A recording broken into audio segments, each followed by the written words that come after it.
Alam mo ba na may mga pagkakataong hindi mo na kailangang magsaliksik o magtangkang basahin ang isip ng tao para malaman kung siya'y nagsisinungaling?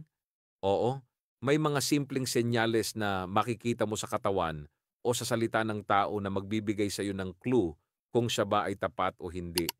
Pero bago natin simulan ang 10 signs na sinungaling ang kausap, pakinggan mo muna ito. Sa mundo ng Stoicism, isang sikat na pilosopiya, itinuturo ni Epictetus na hindi mo kontrolado ang lahat ng mangyayari sa iyong buhay, ngunit kontrolado mo ang iyong reaksyon at pananaw. Ngunit paano mo nga ba mapapanatili ang iyong inner peace at wisdom kapag may mga taong patuloy na nagpapakita ng hindi tamang intensyon sa harap mo? Ang katotohanan ay ang buhay ay puno ng pagsubok. Kaya naman, hindi natin maiiwasan ang makisalamuha sa mga tao na maaaring magtago ng kanilang tunay na motibo. Isang aral na matutunan mula kay Marcus Aurelius, ang emperador ng Roma at isang stoic na philosopher ay ito: ang pinakamahalaga sa buhay ay hindi kung ano ang ginagawa mo, kundi kung paano ka tumugon sa mga nangyayari sa paligid mo. Ngayong araw, tatalakayin natin ang 10 senyales na sinungaling ang kausap mo. Kasi sa Stoic philosophy, ang unang hakbang sa tunay na kalayaan at kapayapaan ay ang pagkakaroon ng kaalaman at kamalayan. Kung alam mo kung paano basahin ang mga senyales, hindi mo na kailangang maligaw sa mga relasyon o pagsasamahan. Sign number 1, ang pag-iwas sa mata ng tao. Isa sa mga unang signs na sinungaling ang kausap mo ay kapag siya ay palaging umiiwas sa eye contact. Ayon sa mga psychologists at sa mga akda ni Seneca, isang stoic philosopher, ang katotohanan ay laging matatagpuan sa mata ng tao. Kung hindi kayang tumanaw ng diretso sa mata ang iyong kausap, may posibilidad na siya ay nagtatago ng isang bagay. Tandaan mo, si Seneca mismo ay nagsabi, ang katotohanan ay matatagpuan sa sarili, hindi sa mga saloobin ng iba.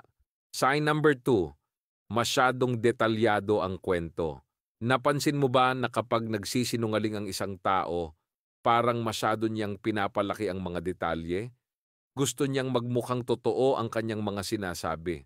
Sa Meditations ni Marcus Aurelius, itinuturo niya na ang mga salita ng isang tao ay hindi makakapagbalik sa katotohanan. Ang katotohanan ay matatagpuan sa paggawa at pagkilos, hindi sa palabas na pag-uusap. Sign number 3, hindi magkatugma ang salita at gawa.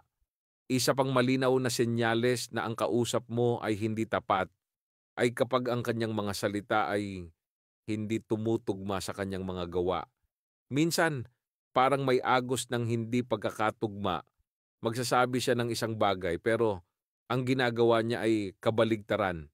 Si Epictetus, sa kanyang akdang Discourses, ay nagsabi na hindi mo dapat sinusunod ang mga tao sa kanilang mga salita, kundi sa kanilang mga aksyon. Sign number 4, mabilis magtangkang magtago ng pagkakamali. Ang isang sinungaling ay madalas magmamadali at gumawa ng dahilan upang itago ang kanilang mga pagkakamali.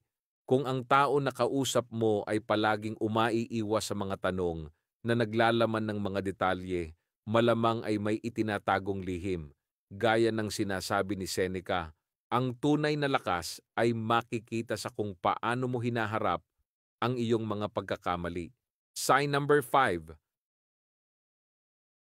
paos ang boses at hindi komportable sa pag-uusap. Ang pagbabago ng tono ng boses o pagiging paos ay isa pang senyales ng kasinungalingan. Ayon kay Aristotle, sa kanyang akdang Nicomachean Ethics, ang tunay na karakter ng isang tao ay matutukoy sa kanyang mga kilos at pagsasalita sa harap ng mga pagsubok. Kapag ang kausap mo ay hindi komportable sa pagsasalita o nagsisimulang mag-iba ang tono ng kanyang boses, mag-ingat. May ibig sabihin iyon. Sign number 7, pagkakaroon ng labis na paliwanag. Ang isang sinungaling ay madalas magbigay ng labis na paliwanag upang patunayan ang kanyang punto. Kung ang isang tao ay nagsasabi ng wala lang, pero bigla siyang magbibigay ng sobrang detalye na hindi mo naman tinanong, isang senyalis ito na siya ay nagtatangkang magtakip ng kanyang kasinungalingan. Sa Meditations ni Marcus Aurelius, sinasabi niya na ang katotohanan ay laging maikli at hindi kailangang palakihin. Sign number 8, ang hindi pagkakaroon ng konsistensya. Kapag ang sinungaling ay paulit-ulit na nagsasabi ng iba't ibang bersyon ng isang kwento, ito ang pinakasimpleng senyales na hindi siya nagsasabi ng totoo. Si Epictetus ay nagsabi, ang sinungaling ay palaging magkakaroon ng pagkalito, kaya't hindi siya magiging consistent sa kanyang mga pahayag. Sign number 9, pagtutok sa ibang tao. Ang mga sinungaling ay kadalasang gumagamit ng taktika na gawing masama ang ibang tao upang ilihis ang usapan. Kung ang kausap mo ay palaging tinutukoy ang ibang tao o sinisisi ang iba, baka siya ay nagtatago ng isang lihim na hindi niya gustong madiskubre. Gaya ng sinabi ni Seneca, ang sinungaling ay laging naghahanap ng ibang tao upang ilihis ang kanilang pananagutan. Sign number 10, hindi tumitigil sa pagtatanong. Ang mga sinungaling ay kadalasang nagtatangkang ilihis ang usapan at magtatanong upang hindi mapansin ang kanilang sarili. Kung ang iyong kausap ay patuloy na nagtatanong tungkol sa iyo, ito ay maaaring senyales na siya ay hindi komportable at nagsisinungaling. Tandaan na sa Stoicism, hindi natin kayang kontrolin ang lahat ng nangyayari sa ating paligid, lalo na kung ang mga tao ay hindi tapat sa atin. Ngunit, gaya ng sinabi ni Epictetus, ang mga bagay na hindi mo kayang kontrolin ay hindi nararapat na magdulot sa iyo ng sakit o panghinaan ng loob. Kontrolin mo ang iyong reaksyon. Kung kaya mong i-manage ang iyong emosyon at hindi magpadala sa kasinungalingan ng iba, magiging mas maligaya ka sa kabila ng mga pagsubok. Sa bawat hakbang ng buhay, may mga pagkakataon na magiging mahirap at puno ng pagsubok ang ating pakikisalamuha sa iba. Ngunit sa halip na magpadaig sa galit at sakit na dulot ng mga kasinungalingan, maaari mong ituring ito bilang isang pagkakataon para matutong maging mas maligaya at mas matatag. Tulad ng sinabi ni Marcus Aurelius sa kanyang mga Meditations, ang sakit ay hindi nagmumula sa mga pangyayari, kundi sa ating pananaw at reaksyon. Sa huli, ang mga sinungaling na kausap natin ay hindi makakapagbigay ng tunay na kapayapaan at kasiyahan sa ating buhay. Ang Stoicism ay nagtuturo sa atin na dapat nating ituon ang ating enerhiya sa mga bagay na may kontrol tayo. Kung sinungaling ang iyong kausap, tanggapin ito, ngunit huwag hayaang magdulot ito ng pagkabahala sa iyong buhay. Ituloy mo ang iyong landas ng may kalmado, pananalig, at tiwala sa sarili. Ang buhay natin ay masyadong mahalaga upang mag-aksaya ng oras sa mga tao na walang malasakit sa ating kapakanan. Kaya, ipagpatuloy mo ang pagiging tapat at tunay sa iyong sarili. Maging mas matalino sa pagbuo ng mga relasyon at mga desisyon sa buhay. Ipagpatuloy mo ang iyong paglalakbay patungo sa tunay na kapayapaan at kasiyahan. At sa bawat hakbang na tinatahak mo, alalahanin na ang pinakamahalaga ay hindi kung anong nangyari o kung sino ang naglihim sa iyo, kundi kung paano mo pinili na harapin ito. Ang Stoicism ay naglalayong bigyan tayo ng lakas ng loob na hindi magpadala sa mga negatibong bagay, kundi magpatuloy sa ating personal na pag-unlad. Motivational ending. Kung patuloy mong haharapin ang mga pagsubok na ito, matututo kang maging mas matibay at mas handa sa mga hamon ng buhay. Ang mga sinungaling ay magiging bahagi ng ating journey, ngunit hindi sila dapat magdikta ng ating kapalaran.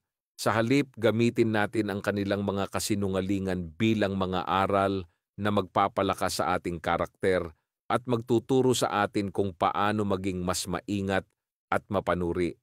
Ang pinakamahalaga, tandaan mo, ay ang mga bagay na hindi mo nakokontrol ay hindi dapat magdulot sa iyo ng pagkatalo. Ibinigay sa atin ni Marcus Aurelius ang pinakamahusay na payo. Ang kaligayahan ay hindi nakasalalay sa mga bagay na wala tayong kontrol, kundi sa ating reaksyon sa mga iyon.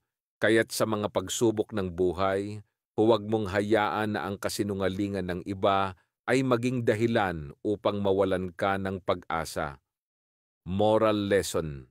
Ang moral ng ating kwento ngayon ay simple. Hindi mo kayang kontrolin ang mga tao sa paligid mo, ngunit may kapangyarihan ka sa kung paano mo sila tinitignan at paano ka magre-react sa mga actions nila. Kaya maging maingat sa mga tao sa iyong paligid, ngunit huwag hayaang magtakda ng limitasyon ang kanilang mga kasinungalingan sa iyong kaligayahan. Patuloy na magtiwala sa iyong sarili at maging tapat hindi lang sa iba, kundi pati na rin sa iyong puso. Sa buhay, ang mga pinakaimportanteng bagay ay hindi ang ating nakikita sa iba, kundi ang ating sariling karakter at kung paano tayo magpasya na maging mas mabuting tao araw-araw. Kaya, patuloy kang maglakbay ng may integridad, tapang at pananampalataya sa iyong kakayahan. Ang bawat hakbang na iyong tatahakin ay magdadala sa iyo ng mas mataas na antas ng kamalayan at lakas. Final words. Sa bawat araw, ikaw ay may pagkakataon upang magbago, magtayo, at magpatuloy. Huwag mong sayangin ang iyong oras sa mga bagay na hindi mo kayang kontrolin. Tumutok ka sa iyong sariling pag-unlad at maniwala ka na sa kabila ng lahat ng pagsubok at pagsisinungaling, ikaw ay magtatagumpay. Patuloy mong i-empower ang iyong sarili at piliin ang tamang daan. Salamat sa panonood. Kung ang video na ito ay nakatulong sa iyo, huwag kalimutang i-like at i-share sa iyong mga kaibigan. At kung nais mong matuto pa ng mas maraming aral mula sa Stoicism at buhay na puno ng wisdom, mag-subscribe na at mag-click sa notification bell. Ang buhay ay isang paglalakbay, kaya't magsimula ka na ngayon. Patuloy na maging pinakamahusay na bersyon ng iyong sarili. Tulad ng sinabi ni Epictetus, hindi mo kontrolado ang nangyayari sa iyo, ngunit kontrolado mo ang iyong reaksyon. Ang reaksyon mo ay magsisilbing liwanag sa iyong landas